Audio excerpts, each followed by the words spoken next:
Hi everyone, JJ Lee here, and this is Coffee and Memoir.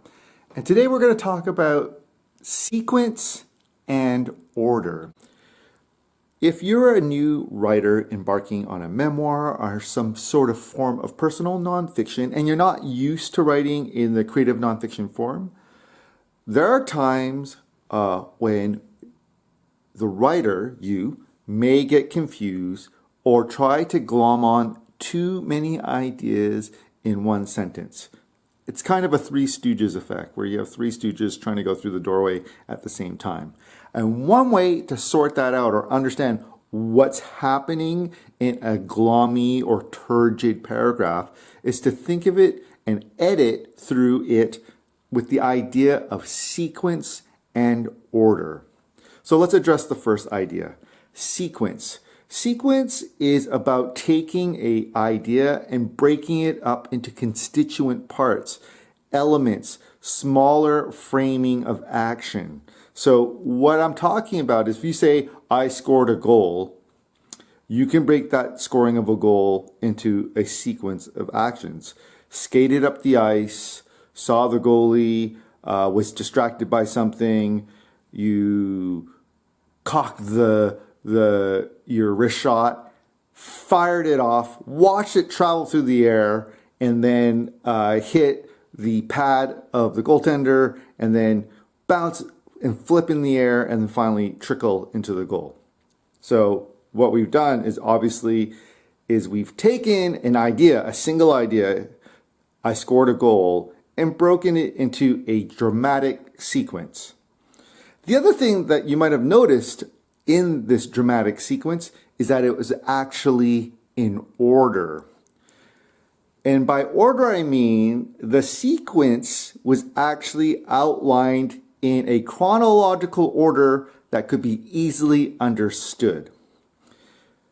If you're working with a paragraph that seems confusing, often the problem is the order of events. In memoir, we always have foreknowledge or complete knowledge of what happened, right? More or less. And so we tend to put all the details that we know about a particular event or a sequence of events onto the page, into the paragraph, willy-nilly. Whatever comes into our mind is what we put into it, onto the page. With order, though, you try to obey a logic, either a logic of time or a logic of space. And I'll give you an example. In that, the wrist shot goal example, everything occurred the way it should. The shot is taken before the puck travels, right? But if you wrote, the goal trickled in, and then you continue to describe the event, you've actually, first of all, told us the outcome of the shot, right? And kind of spoiled the structure. So you can actually create more tension if you hold off and follow the order of events because we do not know the resolution. Another classic example of an order problem is you could write, I was planning to meet my brother-in-law at the train station. It was a 19th century structure, blah, blah, blah, blah, blah, blah, blah, right? Now, you're describing the train station before you've arrived at the train station, and then you come into the problem of having to describe the trip on the train and then arriving at the station, but you can't describe the station because you already talked about what it looked like. So that's a perfect example of the order problem. If you obey spatial order, the main character, in this case, the narrator, right, is on the train, they can talk about the train, they can talk about what's happening out the window, they can talk about what's in the train car with them, and they can even anticipate meeting the brother, but you wouldn't start talking about the wrought iron or the cast iron girders in the train station until you could see them.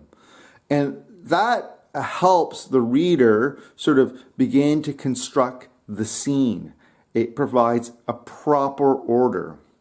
The other kind of order outside of time or chronology is the order of space. If someone walks into a room and they've got a brown felt hat, purple cowboy boots, and a rhinestone studded belt, you've actually kind of broken good order because you described the hat first, the footwear second, and the belt third. And that's not how the eye travels when they're looking at something, or how the imagination travels. Usually, when we're imagining things, we often pan our mind like a camera.